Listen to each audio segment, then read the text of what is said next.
Kwanza usalimie mtazamaji, alafu kisha utuambie jina lako na haswa kazi ambayo unaifanya hapa upande wa shamba. Sawa, asante sana. Yes. Nimekusalimia. Kwa majina naitwa Festus Kivuva. Nafanya na kampuni ya Farmfix. Yes. Na mimi ni mtaalamu wa kilimo. Yes. Nimesomea shule ya University ya Laikipia, Laikipia University. Nikafanya Bachelor of Science Agricultural Economy. Hebu tueleze sasa upande huu wa Kajiado, tunajua kwamba ni arid area. Utawezaje kufanya ukulima hapa? Tueleze tikiti maji itafanya vyema wapi? Sawa, asante sana. Ukitembea upande wa Kajiado ni mahali ambapo kwanza number 1 kuna temperature mzuri za ambao hii watermelon inapenda sana. Na inachukua muda mfupi sana ambao ni 75 to 90 days, 3 months. Wewe ushapata pesa yako. Tukiangalia mchanga ya huku ni mchanga ambao imenona sana. Ukiangalia vizuri mmea inasonga kwa urahisi sana. Ile kitu ingine kuna mtu ambao iko hapa karibu ambao ndio the main source of water. Unaenda unachimbua tu kidogo kutumia excavator na unafikia maji. Tunafunga mashini kutoka pale na connect na mapipe zinakuja hadi shambani. Hebu tuchague variety ya watermelon ambao tutakuja kupanda hapa upande wa Kajiado. Ni ipi ambayo inafanya vyema sana? Ukiangalia upande wa begu, lazima uangalie begu ambao ni resistant ama haisumbuliwi na aina ya fungal infection ambao inaifanya ikauke. Sasa tutengeneze mchanga yetu ili tuweze kupanda watermelon yetu. Tutatengeneza namna gani? Shukran. Kitu ya kwanza unaangalia tractor ambao iko na uwezo wa kuinua mchanga vizuri. Unaweka tractor yako inainua mchanga. Jambo la pili, kuna vijana ambao wanakujanga kutengeneza hizi benches.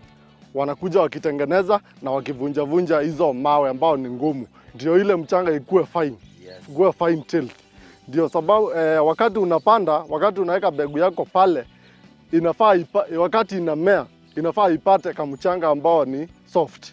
Ndio iweze kumea kwa urahisi na inafanya vizuri zaidi. Begu ambao tunaenda kupanda, wengi husema ya kwamba lazima iwe imetoa matawi matatu, na hebu tueleze itakuwa imefika kiwango ipi ili tuseme ya kwamba sasa tunaweza transplant kutoka pale tuipande kwa shamba.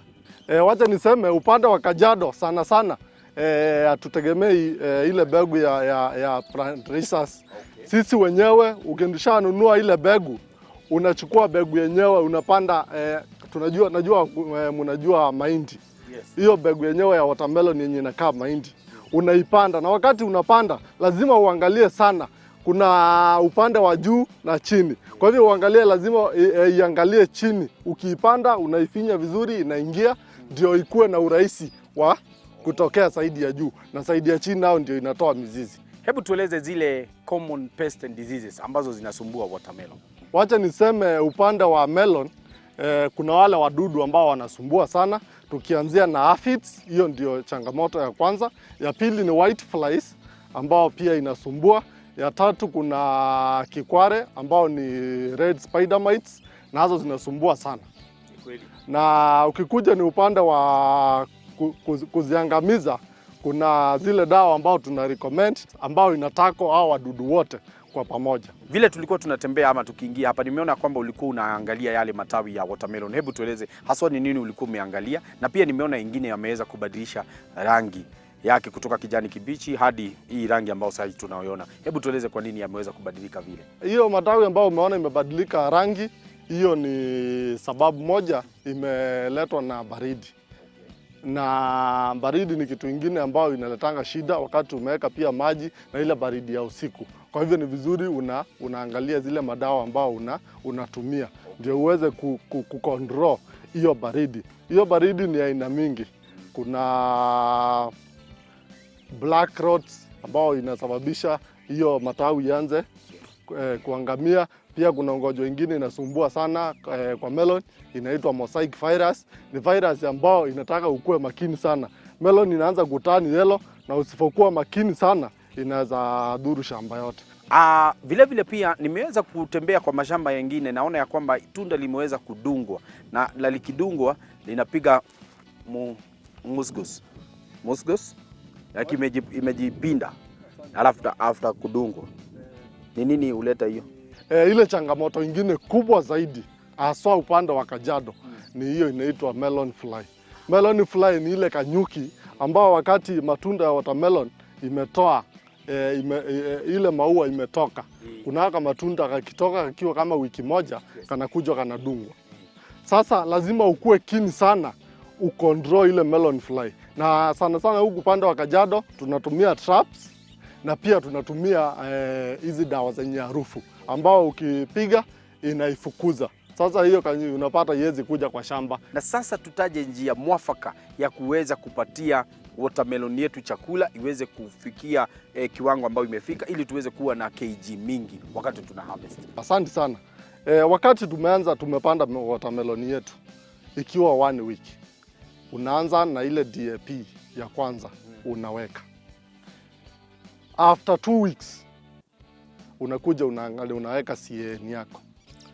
Matunda ikianza kukua ama unaona imetoa matunda, maua, sasa unakuja tuseme ikianza kufikisha kilo kama 3 hivi 4, sasa unakuja unaweka mbolea ya mwisho ambayo ni NPK. Sasa utapata hiyo mmea imeshiba vizuri na itatoa kilo mingi. Utapata average yako hata uko na uwezo ile matunda ya kwanza kufikisha zaidi ya kilo 10. Sijui ama kuna wakati unakuta ya kwamba mkulima hayuko chini sana, ama kuna wale wakulima ambao wanataka kuanzisha ukulima kama huu wa tikiti maji, alafu maybe amekwama kinamna hii ama namna nyingine, ama maybe alikuwa na ekari moja sasa tena ameongeza ekari zingine. Wao uweza kukua namna gani, yani kuendeleza kilimo hiki cha watermelon? Sawa, asante sana kwa hiyo swali. Wacha niseme kuna wakulima wengi sana zaidi ya Kajiado na wanakuja wanaanza ukulima. Kuna wengine wanaanza eka 2, 3, wengine 5, na pia kuna wale wakulima ambao ni wapya kwa kilimo. Na wakikuja wa kilimo, mtu anakuja na expectation ama ajui ile gharama ya kilimo venye iko. So anakuja amejipangia alime eka kama 5, na unakuja unapata kuna wakati umefika yuko stable vizuri, ile gharama imeenda juu. Kwa hivyo ndio ikifika hiyo wakati wengine unaona kama kuna moja wawili wameniambia mtu ameenda Equity, ameenda ameomba loan na anakuja anaendeleza kilimo yake. So inamsaidia, inamboost kumalizia ile kilimo yake. Unaweza patiana namba yako ya simu ili tuweze kukufikia, maybe sana sana kwa wale wakulima ambao pia wangependa kuzungumza nawe, wangependa kukufikia, maybe ni vizuri uweze kupatia namba yako ya simu. Asante sana.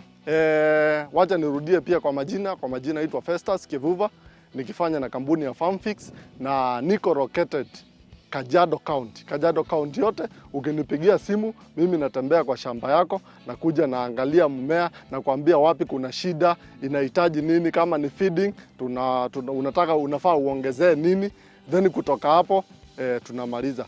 Namba yangu ya simu ni 0703 226 574. Nitoko ikeria no turacokereria thutha wa kahinda gatari kuraihu, tukorwo tukiaria maingi megi urimi uyu wa watermelon, na ndiakwe maundu ma maingi na mega na mathaka to guku no tuitiga twakunda ngogoyo ya watermelon.